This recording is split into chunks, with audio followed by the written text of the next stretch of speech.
Good evening, weary traveler. I welcome you for joining me tonight on today's extra special sleep story. From wherever you are and whatever you may be doing. My name is Mitara, and I will be your host for the evening. Today's sleep story will be an extra special one, the first of two parts of a deeper look into the magical valley of Lonesville, through the mystical city of Glimmerberg. Deep in the magical Whispering Woods, we find such peculiar happenings. Towards the edge of these woods, in the direction of the Tickle Toe mountain range, for the wizards named these parts of the mountains, and as brilliant as they were not the most creative bunch when it came to naming things, for they seemed to think that the mountain range looked like toes when they are tickled.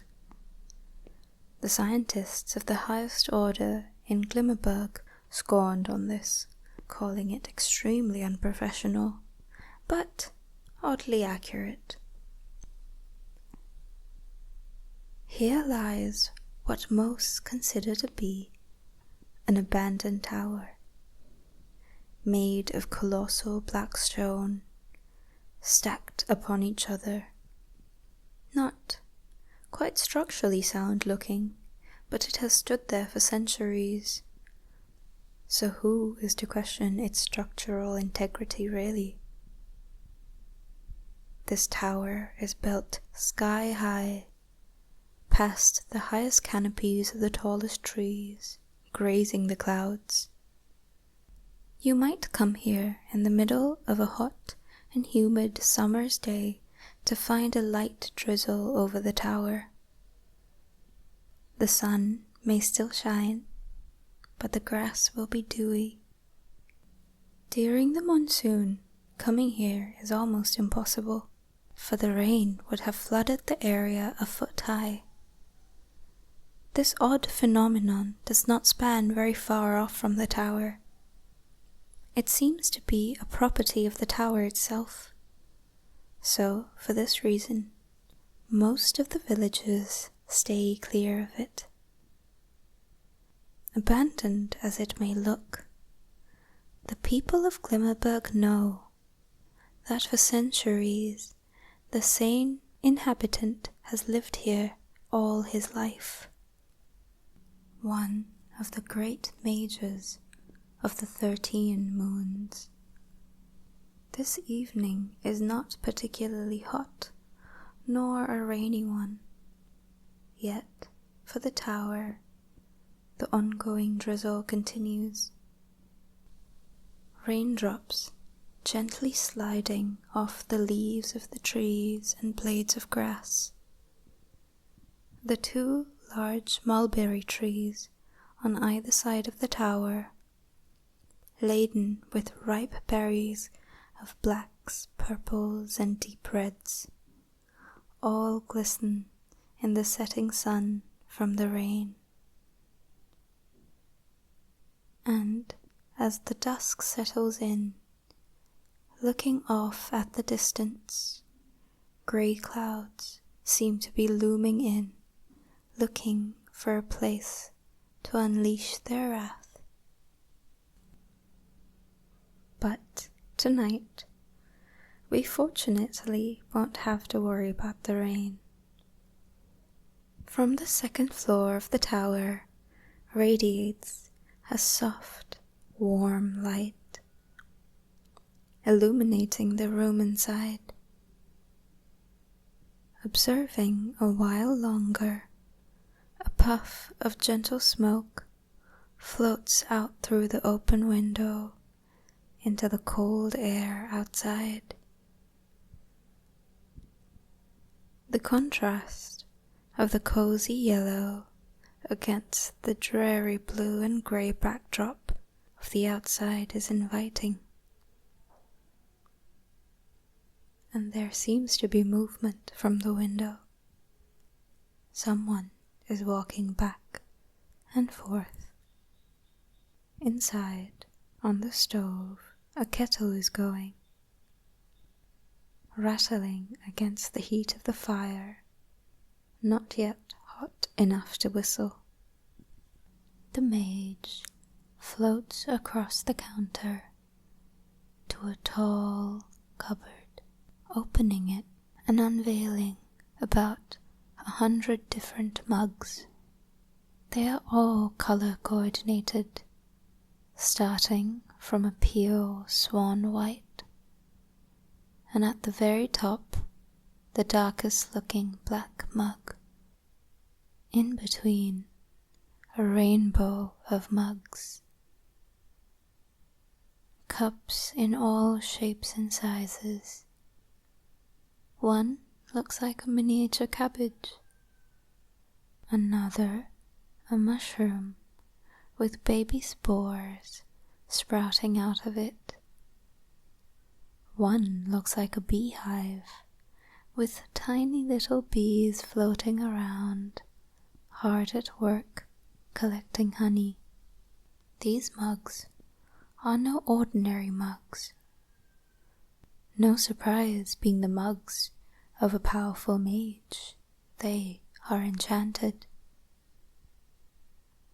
Each having its own unique flavor and twist to the contents of the liquid it bears. The mage seems to have made up his mind on what sort of mug he would like tonight. A lavender-colored one that has 2 lines of unknown scripture written on it. Not English, not any sort of known human language of sorts. Just symbols and lines. When picking up the mug, an almost immediate drowsiness falls upon the room. The mage's eyes begin to blink quite lazily as he carries the mug next to the stove on the counter. Almost on cue, the kettle begins to whistle. Not the kind of loud, obnoxious whistle you hear in most kettles. Instead, a low, melodic hum erupts from the base of the kettle. The mage switches off the fire and, grabbing a check-patterned cloth, picks up the kettle and places it next to the mug on a coaster. Right below the counter, he opens a drawer which contains various kinds of teas, tea bags, loose teas, and powdered teas. Running his fingers over the different flavored teas, he reads them one by one. Enchanted mint tea, floaty citrus orange tea, invisible blue lotus tea, drowsy honey and lavender tea. He stops at this one and opens the box, taking out a tea packet. The packaging is beautiful, with intricate lines and flowers running across it, in pinks and whites, over a soft lilac base. He tears the packet apart and takes the tea bag out. Instead of immediately putting the tea bag into the mug, he takes a look at the tag on the tea bag. The teas that he seems to have quotes written on each tag. And as much as this mage loves his tea, what he really looks forward to is reading the quote behind the tag on each tea bag. He looks forward to it every night before he goes to sleep.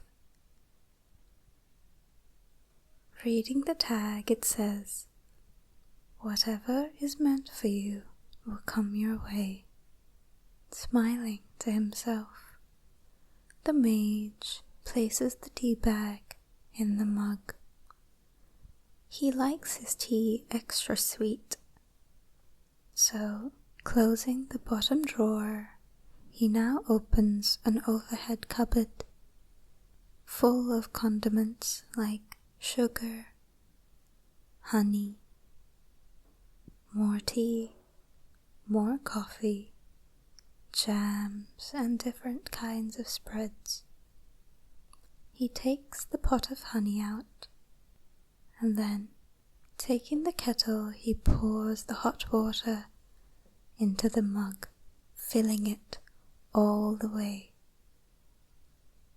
He takes a heaping spoonful of honey from the jar and mixes it into the mug of tea, sounding a melodic whistle, sounding a melodic chime as he stirs it in, incorporating the tea with the sweet honey. The drowsiness that had started from just touching the teacup has now intensified, floating through the whole room in a sleepy haze. Although he did make his tea to get ready for bed, tonight the mage has a bit of bedtime reading to get done. While leaving the mug on the counter to steep and to cool down, the mage glides over to a corner of the room that is filled and scattered with books. There are 3 tall piles of thick magical books. The mage goes to the furthest pile and reads through the titles, "The Grimoire of the Purplest Purples," "Elixirs of the Grandest Witches and Wizards," "Home Remedies for Colds and Fevers," "Scary but Silly Garden Cats," "Mystics of Spellcraft,"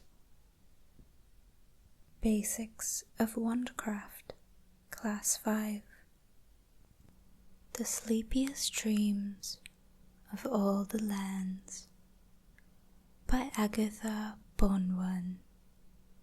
The mage's eyes light up when he reads this title.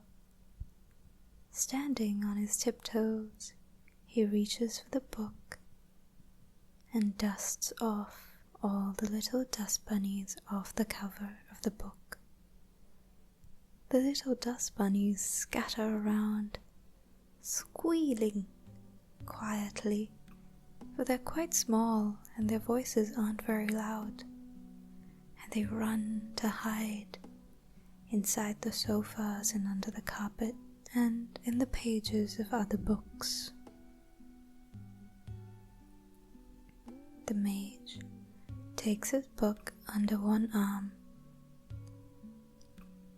goes to the counter and takes the tea bag out and puts it in the sink while taking his mug of tea and walking over to a large armchair sitting by the window.